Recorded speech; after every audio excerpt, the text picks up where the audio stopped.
네, 오늘 우리에게 주시는 말씀은 로마서 12장 1절과 2절입니다. 로마서 12장 1절, 2절 우리 한 목소리로 다 같이 읽도록 하겠습니다. 그러므로 형제들아, 내가 하나님의 모든 자비하심으로 너희를 권하노니 너희 몸을 하나님이 기뻐하시는 거룩한 산 제물로 드리라. 이는 너희가 드릴 영적 예배니라. 너희는 이 세대를 본받지 말고 오직 마음을 새롭게 함으로 변화를 받아 하나님의 선하시고 기뻐하시고 온전하신 뜻이 무엇인지 분별하도록 하라. 아멘. 오늘 함께 나눌 말씀의 제목은 복음의 5번째 이야기인데요. 복음의 중요한 차원 중에 하나인 우리에게 주어진 새로운 차원의 삶에 대해서 같이 나누도록 하겠습니다. 이 세상에 보면 많은 뉴스들과 많은 사건, 사고들이 있는 것을 보게 됩니다. 그 중에는 큰 재난과 또 큰 붕괴 사고들이 많이 있게 되는데요. 저 개인적으로는 제가 아마 대학교 1학년 때 있었던 일이 저에게는 잊혀지지 않는 큰 충격과 함께 그 사건들이 한국에서 있었던 큰 사고가 있었죠. 삼풍 백화점이 무너지고 성수대교가 끊어지는 그런 사고들이 있었습니다. 특별히 제가 다니던 학교가 성수대교 바로 옆에 있는 학교여서 아침마다 그 다리를 건너서 많은 학생들이 오게 됐고, 저도 그 당시에 그 선교단체 동아리방에 앉아서 아침에 큐티 모임을 하려고 기다리는데 그날따라 형들이 많이 안 와서 오늘 무슨 일이 있나. 그 당시에는 뭐 휴대폰도 없고 그래서 소식이 빨리빨리 전해지지 않던 그런 때였죠. 근데 나중에 학교도 안 와서 이제 알아보니까 버스가 안 다녀서 학교를 못 왔다. 뭐 이런 얘기를 하면서 제가 아는 분 중에서 직접 희생당한 분들은 없지만 그 근처에 있던 그 무학여고인가요? 그 많은 여학생들이 또 희생을 당했고 출근 시간이었기 때문에 또 많은 피해가 있었던 그런 끔찍한 일들이 있었습니다. 그런데 그런 사고들이 있을 때마다 항상 끝까지 생존자를 찾고 그 중에 살아있는 사람이 돌아오기를 모두가 함께 한 마음으로 기도하면서 기다리던 중에 극적인 구조의 그런 소식들이 들리게 되는 것을 보게 됩니다. 삼풍백화점 같은 경우에는 수십일이 지난 동안에 아마 제 기억으로 남자와 여자 한 명씩 생존자가 발견돼서 극적으로 구조가 되는 그런 일들이 있었던 것이죠. 그런 구조의 소식들을 듣게 되면 그 구조를 받은 그 상황이 너무나 끔찍한 사고의 현장이었기 때문에 그것으로부터 꺼냄을 얻었다는 것 자체만 해도 그 자체가 너무나 큰 뉴스가 되고 거기에 다 모든 관심이 모여지게 됩니다. 하지만 이렇게 구조를 받는 것, 꺼냄을 받는 것, 이것이 다른 말로 하면 바로 구원이거든요. 우리가 받은 구원도 우리가 하나님이 없었다면, 하나님께서 예수님을 보내주지 않으셨다면, 십자가의 그 복음이 없었다면 우리는 여전히 죄 가운데서 살아가다가 영원한 지옥 형벌에 떨어질 수밖에 없는 그런 것임을 잘 기억해 볼 때 우리가 그것으로부터 꺼냄을 받은 것이 얼마나 참 놀랍고 귀한 일인가를 생각해 보다 보면 그것이 너무나 극적이고 큰 나머지 그런 구원과 구조의 또 하나의 중요한 면을 우리가 놓칠 수 있는 것이죠. 저렇게 귀하게 극적으로 구조를 받았는데 그 사람이 그렇게 얻은 생명에 합당하지 않은 삶을 살게 된다면 그렇게 꺼낸 것이 의미가 없게 될 수도 있을 것입니다. 종종 그런 동영상들이 이렇게 많이 있게 되는 것 같은데요. 어떤 위기의 상황에서 아주 용감한 사람들이 용기 있게 뛰어들어서 사람들을 구출해내는 그런 장면들입니다. 불 속으로 뛰어드는 소방관들도 있고 또 이렇게 철길에 자동차가 딱 스톡되어 있는데 운전자는 의식을 잃고 있는 상황에서 저 멀리서 기차가 막 큰 소리를 내면서 막 달려오고 있는 그런 상황에서 끝까지 포기하지 않고 어떤 용감한 사람이 뛰어들어서 운전석에서 운전자를 끄집어내자마자 기차가 탁 덮치는 그런 영상 많이 보셨을 것입니다. 그 꺼내어진 그 상황이 너무나 극적인 것도 중요하지만 중요한 것은 그렇게 꺼내어진 그 사람이 그렇게 새롭게 얻게 된 그 생명에 합당하지 않게 살아가고 만약에 그 사람이 그 삶을 무의미하게 허비하거나 아니면 악하게 사용한다면 그렇게 꺼내어진 그 구조는 큰 의미가 없게 될 수도 있다는 것이죠. 우리가 지금 구원에 대해서 이 복음에 대해서 함께 나누고 있는데요. 이 복음이 정말 복음이 되는 것은 우리가 무엇으로부터 구원을 얻었느냐에 대한 이 사실도 우리에게 큰 구원, 큰 기쁨의 소식이 되는 것이죠. 왜냐하면 이 구원이 없었다면, 십자가가 없었다면 우리는 여전히 죄 가운데서, 깨어진 세상 가운데서, 그 가운데서 방황하고 헤매이다가 영원한 형벌 가운데 처할 수밖에 없는 그런 존재였기 때문입니다. 바로 그런 상태에서 우리가 구원을 얻은 것이죠. 꺼냄을 받은 것입니다. 근데 중요한 것은 그것이 전체의 그림이 아니라는 것입니다. 우리가 기억해야 될 또 하나의 중요한 그림은 우리는 무엇으로의 구원, 무엇을 위한 구원을 받았는가라는 이 측면인 것이죠. 우리가 무엇으로부터 구원을 받았느냐만을 기억하는 것이 아니라 우리는 무엇을 위해서 구원을 받았는지를 이해하고 그것을 붙잡고 그러한 삶을 살아갈 때 바로 이 구원이 우리에게 더 참된, 또 온전한 기쁜 소식이 되는 것입니다. 아버지를 배반하고 떠났던 탕자가 그 배고픔과 집도 없고 모든 것을 잃어버린 그 상황으로부터 그가 다시 배부름을 얻게 되고 먹을 것이 생긴 것, 그것만이 그에게 중요한 것이 아니고 그에게서 더 중요한 구원과 회복은 그가 다시 아들의 위치를 회복한 것과 마찬가지인 것이죠. 우리는 그래서 이 극적인 이런 복음으로 말미암은 우리에게 주어진 이 구원의 의미가 무엇인지를 다시 한번 생각해 보기 원합니다. 오늘 본문은 그러므로라는 단어로 시작을 합니다. 성경에는 그러므로라는 단어가 수도 없이 많이 나오죠. 근데 그 많은 그러므로들 중에서 이 로마서 12장 1절에 있는 이 그러므로가 가장 무겁고 가장 중요한 의미를 담고 있는 그러므로입니다.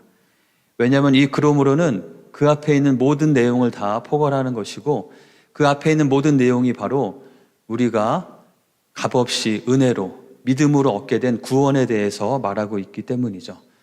이 로마서는 복음에 대해서 가장 잘 설명하고 있는 서신서라고 하고 있는데요.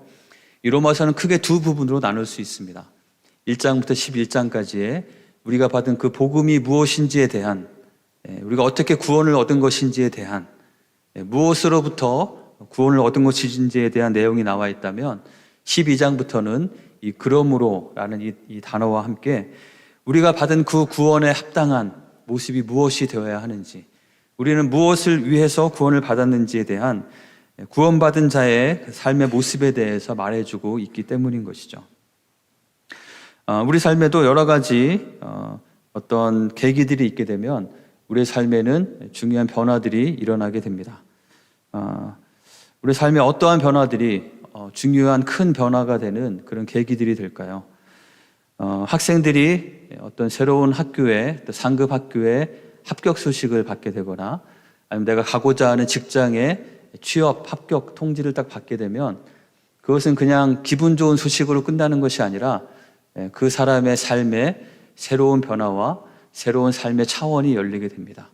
새로운 환경에서, 새로운 학교에서, 새로운 직장에서, 때로는 그것을 위해서 새로운 지역으로 이사를 하면서 여러 가지 새로운 인간관계들과 새로운 삶의 모습들이 시작되게 되는 것이죠. 살아가다가 내가 좋아하고 사랑하는 사람을 만나서 그 사람에게 고백을 하고 프로포즈를 했는데 예스라는 답을 얻었다. 이것은 무엇을 의미하는 것일까요? 그냥 좋은 일 정도가 아닌 것이죠. 그것은 나의 삶에 엄청난 변화를 의미하는 것입니다. 더 이상 개인 나만을 위해서 나 편하게 살던 것과 다르게 누군가와 함께하는 삶이 시작됐다는 것을 의미하는 것이죠. 그렇게 가정을 이루고 나서 임신의 소식이 전해지게 된다면 그것은 또 무엇을 의미하는 것일까요? 이제는 아빠로서 또는 엄마로서의 전혀 새로운 차원의 삶이 시작됐다는 것을 의미하는 것입니다. 여기에서의 그러므로가 바로 그것과 같은 우리의 삶에서 일어난 엄청난 중요한 사건을 말하고 있는 것이죠. 우리가 하나님께서 예수님의 십자가를 통해서 우리에게 주신 이런 새로운 생명이 우리에게 주어졌기 때문에, 그런 새로운 생명으로 말미암아 구원을 받았기 때문에, 그러므로 우리의 삶에는 다른 전혀 새로운 차원의 삶이 열리는 것이다 라고 말하고 있는 것입니다. 그런 새로운 차원에서의 삶을 오늘 이 본문에서는 영적 예배라는 단어로 그 삶을 표현하고 있습니다.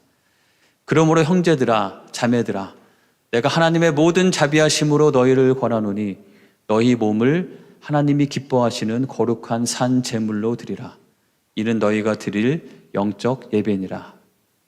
우리가 드릴 영적 예배는 이렇게 좁은 의미의 어떤 예배 장소에 나와서 주일날 아침 10시부터 11시 좀 넘어서까지 드리는 이 자리에 앉아서 여기에 예배 순서를 참여하는 것, 그것만을 의미하는 것이 아니겠죠.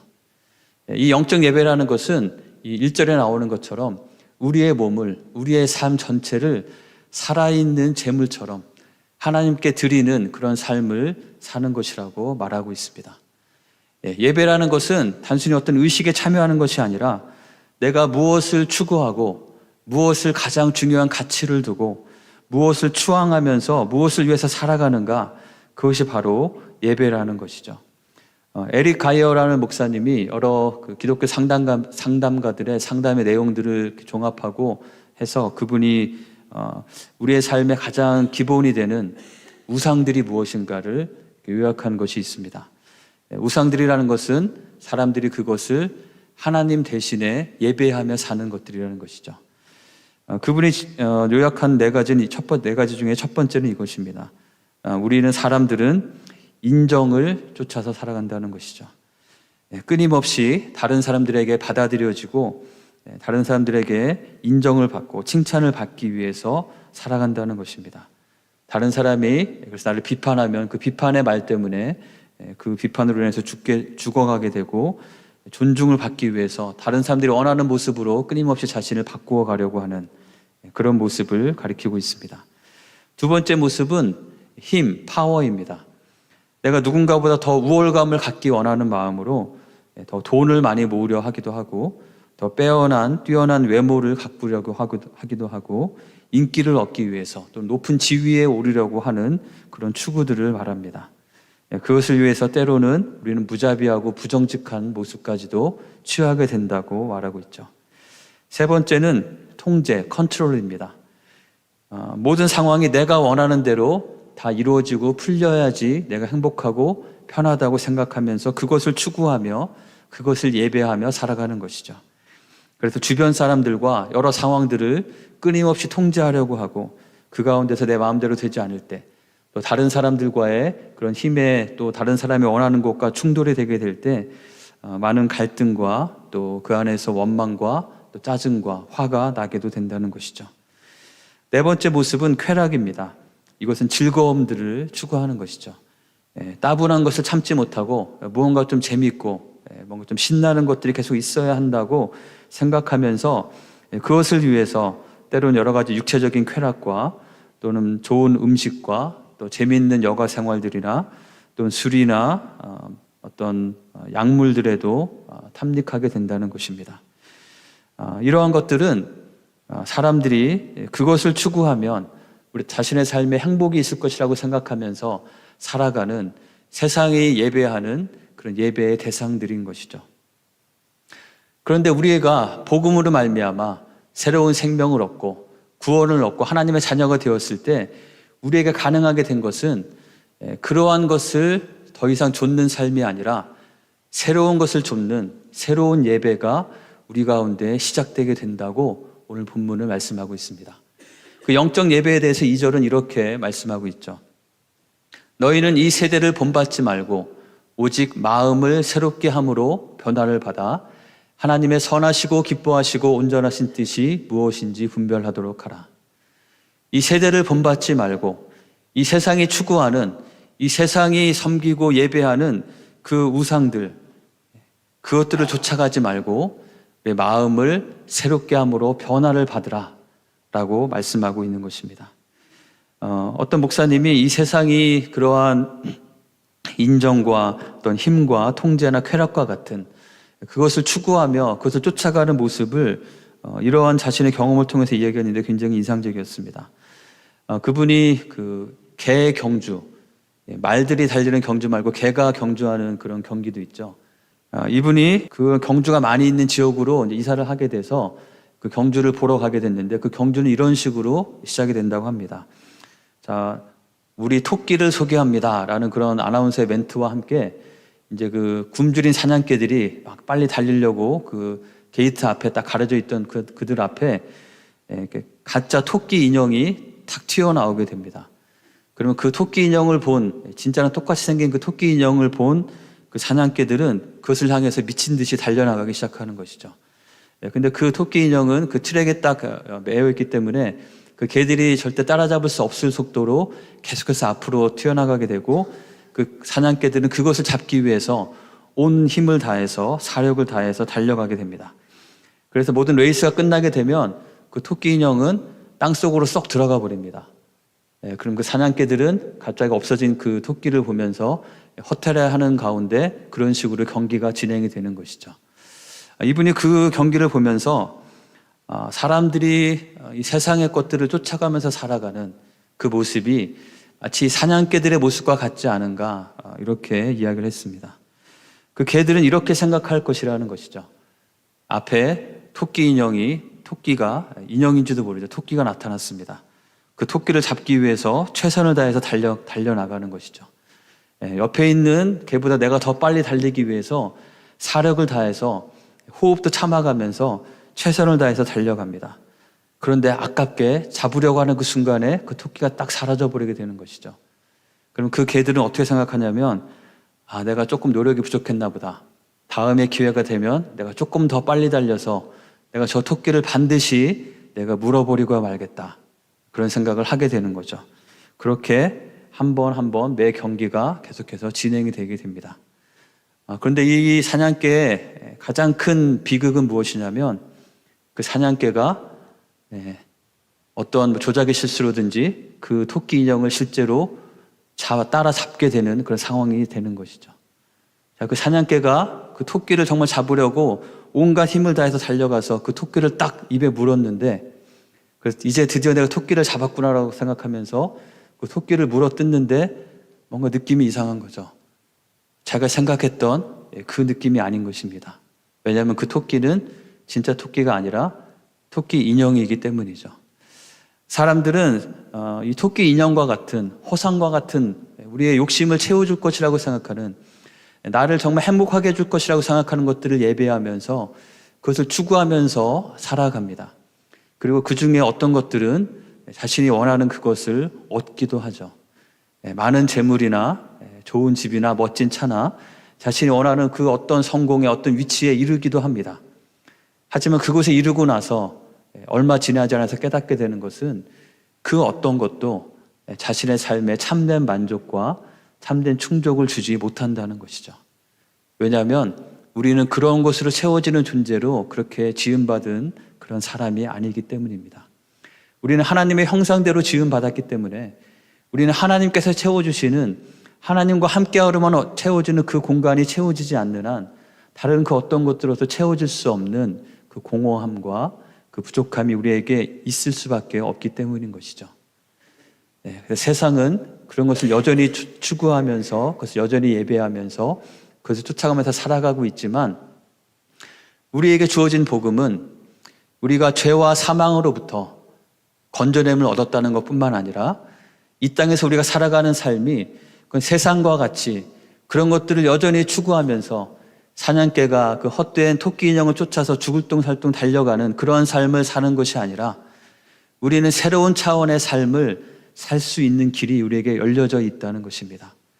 우리에게 주어져 있는 새로운 차원의 새로운 예배가 우리에게 있다는 것을 우리에게 말씀하고 있는 것이죠. 그것이 바로 우리의 삶의 놀라운 기쁨과 복음이 되는 것입니다. 자, 그렇다면 이러한 변화와 이러한 새로운 삶은 우리는 과연 어떻게 살아갈 수 있을까요? 에베소서 2장에서는 우리에게 주어진 구원과 우리에게 주어진 이런 모든 변화와 우리에게 주어지는 모든 새로운 삶이 어떻게 주어진 것인지를 명확하게 말씀하고 있습니다. 같이 한번 읽어보겠습니다. 너희는 그 은혜에 의하여 믿음으로 말미암아 구원을 받았으니 이것은 너희에게서 난 것이 아니요 하나님의 선물이라. 행위에서 난 것이 아니니 이는 누구든지 자랑하지 못하게 함이니라. 우리가 구원을 받는 것, 그것도 우리의 행위나 우리의 어떤 공로로 되어진 것이 아니라 전적으로 하나님의 은혜로 우리에게 주어지는 것입니다. 그뿐만 아니라 우리가 구원을 받고 무언가 새로운 삶을 살 수 있는 것도 나의 능력으로, 나의 어떤 선함으로, 나의 의지로 만들어내야 하는 것이 아니라 그건 역시도 하나님의 은혜로 우리에게 가능하게 되는 것이라고 말씀하고 있는 것이죠. 만약에 그것이 나의 행위로, 나의 의로움으로 되는 것이라면 누가 말씀한 대로 천국은 아마도 가장 시끄러운 곳이 될 것입니다. 서로 내가 무엇을 잘해서 이곳에 오게 됐는지를 자랑하느라고 정말 천국이 될 수 없는 그런 곳이 되고 말겠죠. 하지만 우리가 하나님의 백성이 되고 하나님의 자녀가 되고 하나님 나라의 백성으로서 새로운 삶을 살 수 있는 것은 전적으로 은혜에 의해서, 우리는 단지 믿기만 함을 통해서 은혜로 우리에게 주어지는, 그래서 그 누구도 자랑할 수 없는 값없이 우리에게 주어진 것임을 우리는 분명히 기억해야 될 줄 믿습니다. 하지만 이것은 우리가 아무것도 우리의 삶에 변화가 없어도 된다는 것을 의미하는 것은 아닙니다. 저희가 아마 이번 주 동안에 읽으실 그 여러 서신서들 중에 여러 사도들을 통해서 주신 말씀들이 이 믿음과 그 믿음의 결과로 나타나는 그 행함의 관계에 대해서 여러 가지 측면을 잘 말씀해주고 있기 때문에 그 측면에 귀를 기울여서 말씀을 잘 읽어보시기 바랍니다. 야고보서 2장에는 이런 말씀이 있죠. 우리 조상 아브라함이 그 아들 이삭을 제단에 바칠 때에 행함으로 의롭다 하심을 받은 것이 아니냐. 내가 보거니와 믿음이 그의 행함과 함께 일하고 행함으로 믿음이 온전하게 되었느니라. 자, 여기서는 행함을 강조하고 있죠. 행함이라는 것은 무엇이냐면 믿음으로 말미암아 나타나는 자연스러운 결과들인 것이죠. 정말 그것이 믿음이고 그 믿음이 사실이라면 그것으로 말미암은, 새로운 생명으로 말미암은 그 결과가 나타날 수밖에 없기 때문인 것입니다. 믿음 따로 행함 따로가 아니고 우리가 참된 믿음으로 우리가 복음을 받아들이고 하나님의 자녀가 되었다면, 그것이 정말 사실이라면 우리는 그것에 합당한 새로운 삶의 모습이 우리에게 나타날 수밖에 없기 때문에, 만약에 그러한 모습이 없다면 정말 믿음이 진짜인지 확인이 필요하다는 그런 이야기인 것이죠. 저는 개인적으로 지난 한 주 동안에 좀 잇몸에 문제가 있어서 좀 치통 때문에 고생을 많이 했는데요. 병원들을 갔는데 거기서 제대로 치료가 잘 되지 않아서 그래서 통증을 없애주는 약만 계속 먹고 있었습니다. 근데 이 통증을 없애주는 약은 통증이 계속해서 이게 없어지지 않으니까 점점점 더 센 거를 먹어야지 좀 견딜 수만 하게 되고, 어느 순간이 지나니까 가장 세게 약을 먹어도 더 이상 컨트롤이 안 되는 그런 순간들도 있었습니다. 그런데 너무 감사하게 어제 어떤 또 의사분을 통해서 새로운 약을, 통증만 없애는 약이 아니고 이 증상을 가라앉히는 약을 처방을 받아서 그 약을 딱 먹었는데요. 저의 표정은 그 약을 먹기 전과 먹기 후, 비포 애프터가 확 달라질 수밖에 없는 그러한 경험을 온몸으로 하게 됐습니다. 제가 원래 그렇게 별로 이렇게 까칠하거나 이렇게 뭐 나쁜 성격은 아닌데요. 너무 고통이 심하고 이게 없어지지 않으니까 집안에서도 아이들에게도 뭐 좋게 말하기도 어렵고 굉장히 막 짜증도 많이 나고 뭐 감당이 제 스스로 안 돼서 일상생활이 되게 힘든 그런 순간들이 있었습니다. 그리고 막 찡그리지 않으려고 해도 찡그려질 수밖에 없는 그런 표정이 있다가 그 약을 딱 먹고 나서 얼마 지나지 않으니까 그 통증이 이렇게 자연스럽게 싹 사라지면서 몸이 붕 뜨는 것과 같은 그런 느낌. 여전히 문제는 아직 그대로 있지만 통증만 좀 사라져도 그렇게 분명한 차이가 느껴지게 되더라고요. 그걸 보면서 제가 분명히 느낀 것은 우리 믿음이라는 것도 바로 그런 것이구나. 우리가 믿음으로 말미암아 죄사함을 얻고 하나님의 자녀가 되었다면 그 믿음은, 그것이 정말 역사하는 것이라면 반드시 우리에게 차이를 만들어낼 수밖에 없는 것이죠. 제가 여전히 어떤 약을 먹고 나서도 막 여전히 얼굴이 찡그리고 있으면서 나는 통증이 없다라고 아무리 주장을 하더라도 저의 모습이 그것은 진짜가 아니다라고 말해주는 것과 마찬가지겠죠. 하지만 그것이 정말 진짜의 믿음으로 제가 뭐 한 것은 없고 처방받은 약을 먹기만 했을 뿐인데 저에게 달라지는 그것을 경험하면서 찡그렸던 얼굴이 자연스럽게 펴지는 것을 볼 때, 바로 그것이 우리가 믿음으로 말미암아 구원을 받은 우리가 우리의 삶 가운데 나타나게 되는, 정말 구원을 받고 믿음으로 하나님의 은혜로 새롭게 되었다면 우리에게 새롭게 시작되는 그런 새로운 삶의 모습이 나타날 수밖에 없다는 것을 몸소 경험하는 그런 시간들이 있었습니다. 여러분들의 삶 가운데는 여러분에게 정말 구원을 주신 예수님의 그 십자가의 은혜로 말미암아 달라진 것이 있으신지요? 여러분의 삶에는 어떠한 새로운 삶의 차원의 모습들이 있으신지요? 혹시 찡그리는 그런 모습의 그런 삶이었다면 여러분의 삶에는 여전히 그 찡그려진 모습이 그대로 있는지, 아니면 새로운 표정들과 새로운 모습들이 여러분에게 있는지를 오늘 말씀을 통해서 우리에게 주님께서는 묻고 계신 줄 믿습니다. 고린도후서 5장 15절은 이렇게 말씀합니다. 그가 모든 사람을 대신하여 죽으심은 살아있는 자들로 하여금 다시는 그들 자신을 위하여 살지 않고 오직 그들을 대신하여 죽었다가 다시 살아나신 이를 위하여 살게 하려 함이라. 주님께서 우리를 위해서 죽으신 것은 우리를 죄로부터 꺼내어 주시고 사망으로부터 우리를 건져내어 주시고 그 모든 고통과 깨어짐으로부터 우리를 건져내어 주신 것은 건져내어 주신 뿐만 아니라 우리가 여전히 그것으로 건져내었음을 받음에도 불구하고 여전히 자기 자신만을 위해서 살아가는 그런 삶이 아니라 이제는 우리를 위해서 죽었다가 다시 살아나신 예수 그리스도를 위한 새로운 차원의 삶을 살기를 원하신다라는 그 말씀을 저희가 귀담아 들어야 될 줄 믿습니다.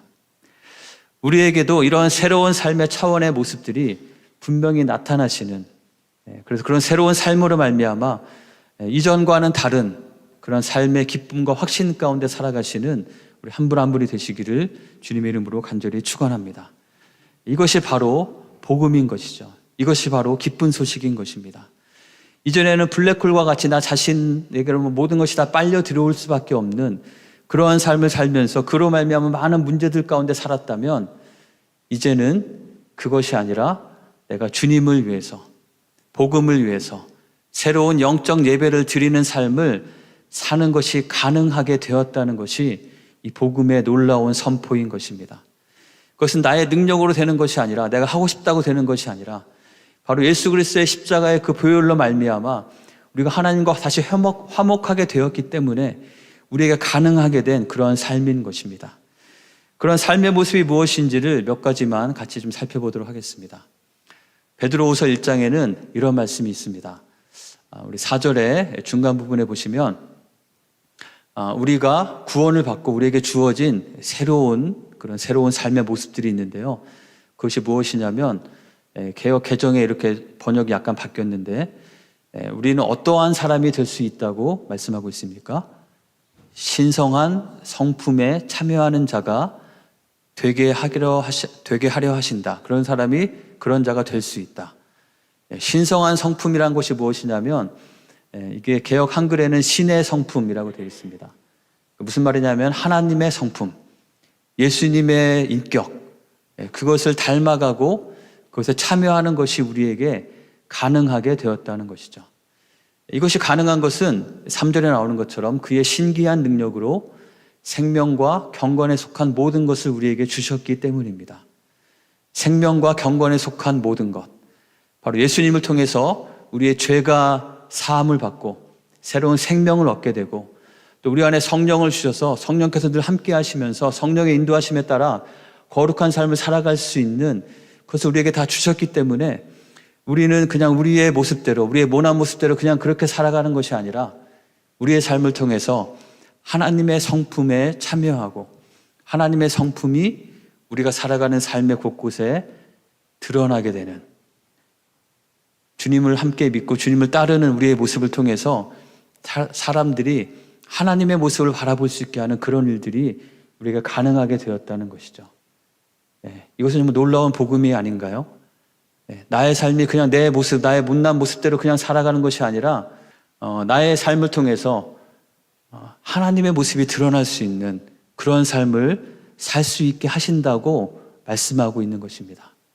그러면서 우리가 권면하는 것이 우리의 믿음에 무엇이 더 덕이 되는지, 덕을 더하고 그 덕에는 무엇이 참된 진리이고 바른 것인지 지식을 더하고 그 지식에는 우리가 어떻게 조절하는 것이 맞는 것인지 절제를 더하고 또 그 절제에는 우리가 끝까지 인내하는 그런 인내를 더하고 또 인내에 거룩한 경건을 더하고 그 경건에 형제들을 우애하는 우애를 더하고 그 형제 우애에 사랑을 더하는 바로 주님께서 우리에게 주시는 이러한 것을 추구해가는 주님을 따라가는 것을 통해서 우리의 삶에 바로 하나님의 성품이 드러나는 그런 삶을 살게 하신 것이 우리에게 주어진 새로운 삶의 모습인 것입니다. 또 다른 우리에게 주어진 새로운 삶의 모습은 이것입니다. 디도서 2장 14절인데요. 같이 한번 읽어보겠습니다. 그가 우리를 대신하여 자신을 주심은 모든 불법에서 우리를 속량하시고 우리를 깨끗하게 하사 선한 일을 열심히 하는 자기 백성이 되게 하려 하심이라. 우리를 죄에서 구원하셔서 하나님의 백성으로 삼으셨는데 그것은 우리로 하여금 선한 일을 열심히 하는 자들이 될 수 있게 하기 위함이라고 말씀하고 있는 것이죠. 우리가 하나님의 백성이 되어서 하나님께서 원하시는, 하나님께서 기뻐하시는 일이 무엇인지를 분별하고 그 일을 열심히 할 수 있는 그러한 존재로 우리를 부르셨다는 것입니다.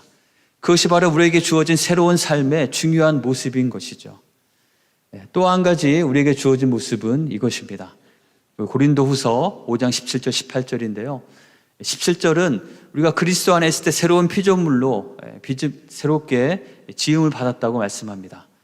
그러면서 우리에게 주어진 두 가지 중요한 변화, 두 가지 중요한 직분이 있는데요.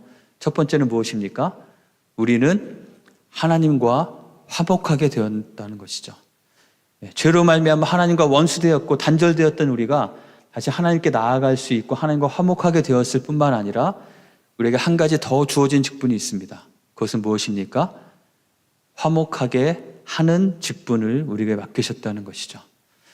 우리에게 주어진 새로운 삶은 우리가 하나님과 화목하게 되었을 뿐만 아니라 또 우리의 삶을 통해서 누군가가 하나님과 화목하게 되는 피스메이커의 삶을 우리에게 허락하셨다는 것입니다. 우리의 삶을 통해서 깨어진 관계들이 다시 화목하게 되고 다시 서로 사랑으로 하나 되게 되는 그 일들로 우리를 부르신 것입니다.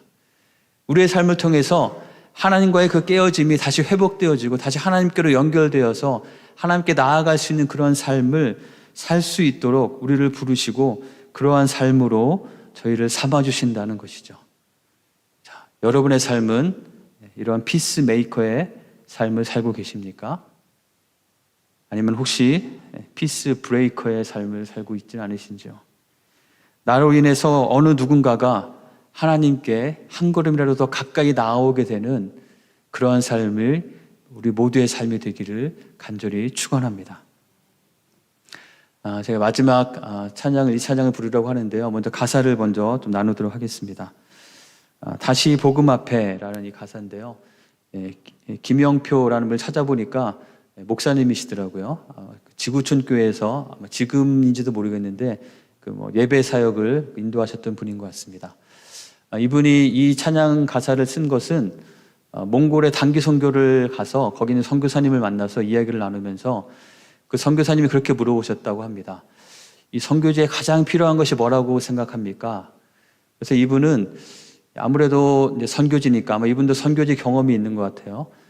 그래서 후원교회와의 좋은 관계들과 또 많은 또 여러 가지 함께 사역할 수 있는 여러 가지 자원들과 뭐 그런 것들을 쭉 많이 생각하면서 얘기를 했다고 합니다. 근데 그 선교사님 얘기하신 것은 가장 필요한 것은 바로 복음입니다. 이렇게 얘기를 했다고 해요. 이분이 그 얘기를 듣고 나서 계속해서 그것이 무슨 의미인지 계속 생각하면서 이 찬양을, 이 노래를 지었다고 합니다. 많은 일들이 말을 하고 많은 일들이 노래도 하지만 정작 가지는 않는 길. 그것은 뭔가 두렵기 때문이나 아니면 힘들고 험한 길이기 때문이 아니라 그냥 말로만 하기 때문인 것 같다는 것이죠. 그래서 정말 자신에게 생명을 주었던 그 복음, 그 십자가의 길이 자신의 마음의 중심에서 점점점 멀어져 가는 것입니다. 자신에게 정말 진정한 사랑이 무엇인지를 알게 하고 그 사랑으로 자신을 새롭게 했던 그 복음이 그냥 도구화되어서 나의 삶의 어떤 방편처럼 그렇게 생각하며 지내게 되는 자신의 모습을 바라보게 되는 것이죠. 그러면서 이렇게 고백합니다. 다시 복음 앞에 내 영혼이 서서 주님을 만난 그때로 다시 돌아가서 주님께 참된 예배를 다시 드리며 십자가의 길을 걷기 원한다는 그런 고백의 찬양입니다. 이 시간 저희가 이 찬양을 기도하고 같이 드릴 텐데요. 오늘 말씀을 기억하면서 우리가 정말 원하는 것은 우리가 정말 너무나 익숙하다고 생각하는 이 복음, 구원, 이것이 과연 나에게 어떤 의미로 다가오는지 다시 생각해보는 우리가 되기를 원합니다.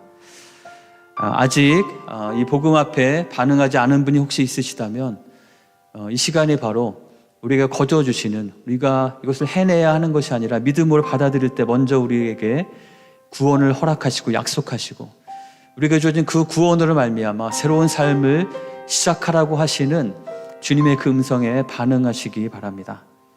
그리고 이미 그 믿음의 고백 가운데 주님과 함께하는 삶을 살아가고 있는 분들이시라면 지금 나에게 이 복음이 어떠한 거리로 나에게 느껴지고 있는지, 나에게 정말 생명을 주시고 나에게 사랑을 주시고 나의 삶에 가장 중요한 큰 변화가 되는 이 복음이 나의 삶에 어떠한 영향을 주고 있는지를 다시 생각하면서 주님께서 나에게 주셨던 그 첫사랑과 주님을 처음 만났던 그 감격이 다시 회복되는 그 은혜가 있기를 간절히 원합니다. 우리 주신 말씀 기억하면서 함께 기도하도록 하겠습니다. 함께 기도하겠습니다.